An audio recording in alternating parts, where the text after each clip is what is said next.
I'm Christina. Most of you know me. I'm an artist, and I've always loved making art.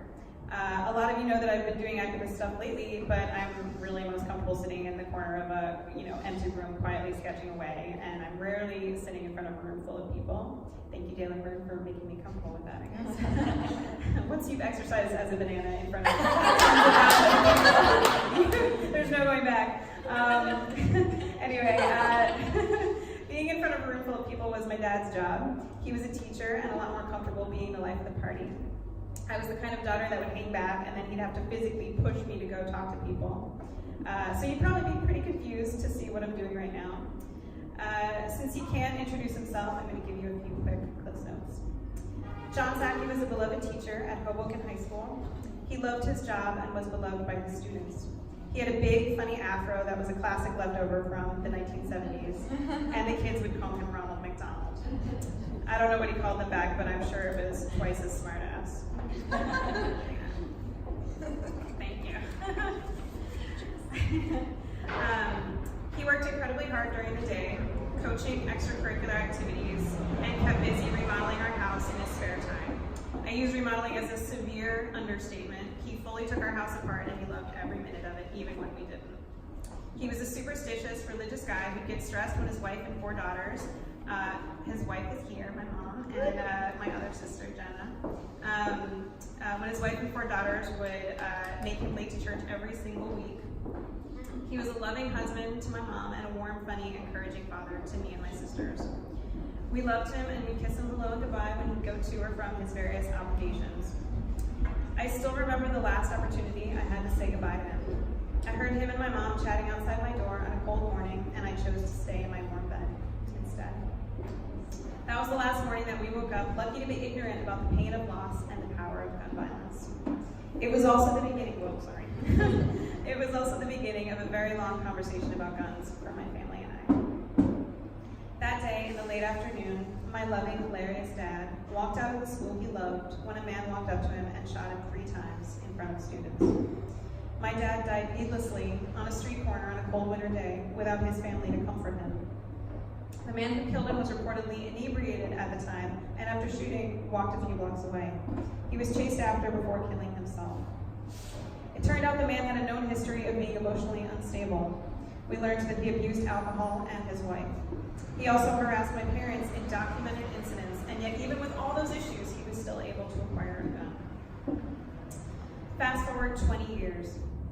20 years of mixed feelings on guns, 20 years of missing my dad, and 20 years of seeing guns crop up all over our culture more and more. It's February 12th, 2018, the 20th anniversary of my dad's passing. This was a significant one, partly for me because 20 years was such a long time and more than half my life. I couldn't believe it had been so long since that last morning when I heard his voice outside my door. To help process the anniversary, I worked on a commemorative project about him. I collected memories and photos from friends and family and made paintings to go with them. Again, I'm classically a little shy, but I cold emailed people from his 1968 yearbook and people on the Board of Ed in Hoboken, hoping for even a breadcrumb of a memory. It was a bittersweet but beautiful experience. When the project was done, I shared it with my family and friends, and they said nice things about him. I felt like he'd been remembered and like I was one step closer to moving on. Haha, JK, said the universe. 2 days later, the awful, devastating massacre happened in Parkland, Florida. It made me realize that as long as those incidents kept happening, it didn't matter how many happy memory scrapbooks I made, I'd never really be able to move on or feel safe. None of us will. Every time a new shooting appears in the headlines, I feel an echo of that familiar, deep jolt of pain that I had when we were freshly processing our dad's death. Except I know that this time, we're all feeling it. Sad, hopeless loss mixed with anxiety and fear underneath all the other heavy layers of our everyday lives.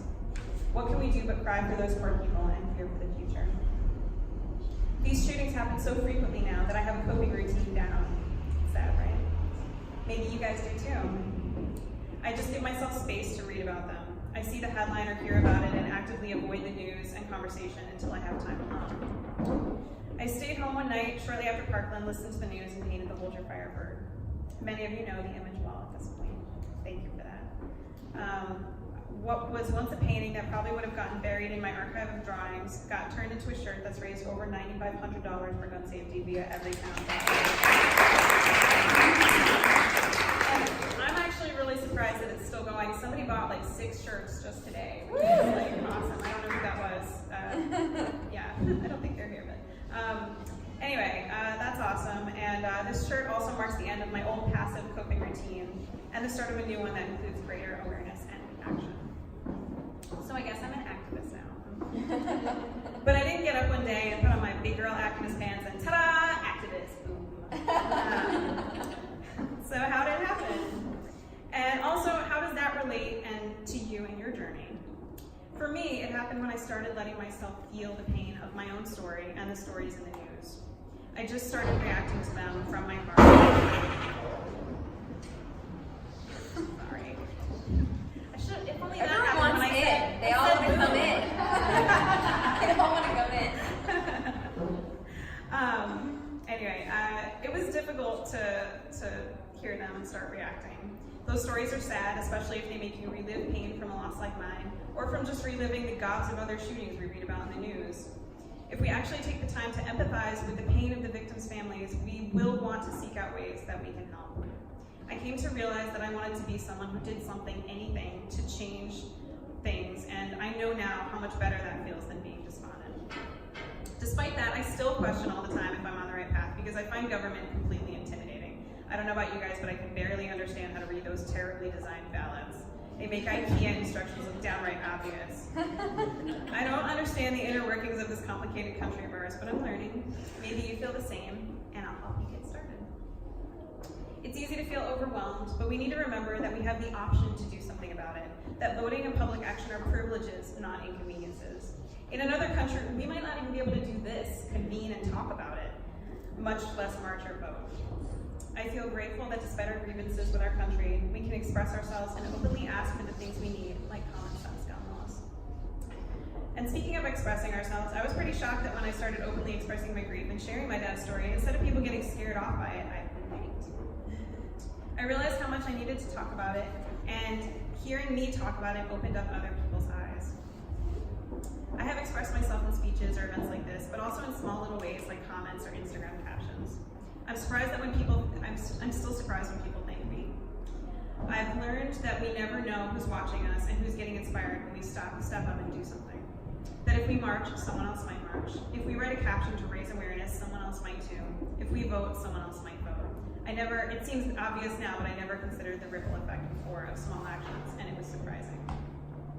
I do this now, but I was ignorant for a long time.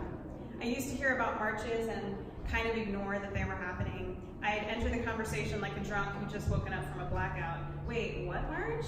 What's happening? You've all done it, you know.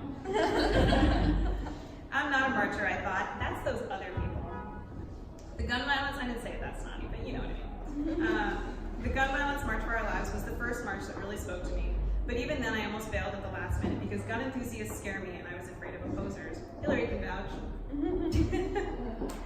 And in the end, I went. Thanks for the encouragement, Hillary. And it was at that march that I understood. Numbers matter. Voices matter. It's not just votes. People were watching and listening, and it was making a difference in a lot of ways. We don't have the opportunity to attend marches every day, but again, we can make a difference in small ways on normal days. After March for Our Lives, I started adding my name to various lists so that I can stay updated and involved. Thankfully, everytown.org has services that will alert you when there's an action you can take, and they have amazing, easy technologies, texting, filling out an easy form, things you can do while you're in the bathroom or online waiting for the bathroom. The possibilities are endless. Over the summer, I marched across the Brooklyn Bridge from Wear Orange Day with representatives of Moms Demand Action. I was so touched that these busy moms took time out of their lives to be there marching. I'm sure they had better things to do. Not having kids, that makes it sound like I didn't have better things to do. I had better things to do too. Not having kids myself, I didn't have to secure a babysitter to be there, and yet I still questioned going. One of them was 5 months pregnant, walking across the bridge on a not sweaty day. Way to upstage me, pregnant awesome lady. Another brought her young daughter and even carried her on her shoulders for part of the march. They were just doing their thing, but in doing so, they really inspired me. They unwittingly made me feel like a lazy ass by comparison, and for that, I thank them. At that same march, something else surprising happened. We saw a woman walk past wearing a Hold Your Fire shirt. I'm going to say that again. Someone walked past in New York City wearing a shirt that not only that I owned, but that I made, and that meant a lot to me. Like, what are the odds, you know? We walked up to the woman and told her that I designed the shirt. She told me how much she loved it and gave me a big hug. She clearly had read my story, but let's be real. I was a stranger and I was in New York City, the city of endless bedbug epidemics. That lady let me, a stranger, full-on ugly cry in her arms. She's basically a saint. I walked away. I wouldn't do that. I walked away from that hug in a wonderfully cloudy disbelief that someone who, again, probably had better things to do, generously took a moment to give me, a stranger, the feeling that what I was doing was making a difference. This small moment has stuck with me and has pushed me along ever since. In one hug, she also affirmed that there are actually a lot of kind people in the world. Maybe that when we do nice things, it helps us find them. Finding them and marching with them, working with them, and motivating them is really important right now. So I guess I'm a marcher now. I drank a vat of charitable Kool-Aid one day and then ta-da, marcher. No, I didn't do that. I just went to one march and found out that the energy from those crowds feels incredible. It's energizing and hopeful and sticks with you long after. Plus, you get a lot of steps doing all that walking and occasionally see celebrities or really clever signs. Or sometimes celebrities with really clever signs. Those are really technical. I really want to emphasize how great it feels because somehow we don't consider how great we'll feel at the end of doing something like marching or voting or calling a senator. We only concentrate on the inconvenience of it. When we do that with working out or other forms of self-care, we never take care of ourselves. On the way home from the gym, we feel powerful and a little undefeated because we did it. Or we just go eat a giant sandwich and we're happy about that, whatever. You can still do that after a march. We show a fan of giant sandwiches. We show up to workout class after workout class chasing that feeling. Do we go to one class and expect to lose 50 pounds on the spot? No. So do we read one post online about gun violence and expect the problem to be fixed? Many of us do, but we shouldn't. Every town knows how much persistence it takes, and they have worked tirelessly to try and fix the problem. To give you an example in this context, they've recently had success in pushing gun reform in New Jersey, which just passed a red flag bill that allows law enforcement to temporarily confiscate guns from people they determine a risk to society or themselves. The group reportedly convened 10 times with state leaders and had a day of advocacy and support for the bill in order to help pass it. That was no small effort, but they kept trying and it paid off. Fitting something into our schedules might not be easy, but just think about how it will feel at the end when the small things you've done have helped this insane time in history come to an end. It's easy to feel overwhelmed by sadness or jaded, to stay in our metaphorical Snuggies of inaction. But sitting around and being sad while we watch our country crumble, is sitting around being sad, watching our country crumble, really what we want for ourselves? I don't think so. So you've heard all that and are like, yeah, I'm gonna do it. What am I gonna do? I'm here to walk you through it. Wearing a shirt, attending a march, calling a senator, voting, all of these things are good. Doing small things matters, and we're gonna do some tonight. Yes, I am gonna shamelessly peer pressure you guys into activism.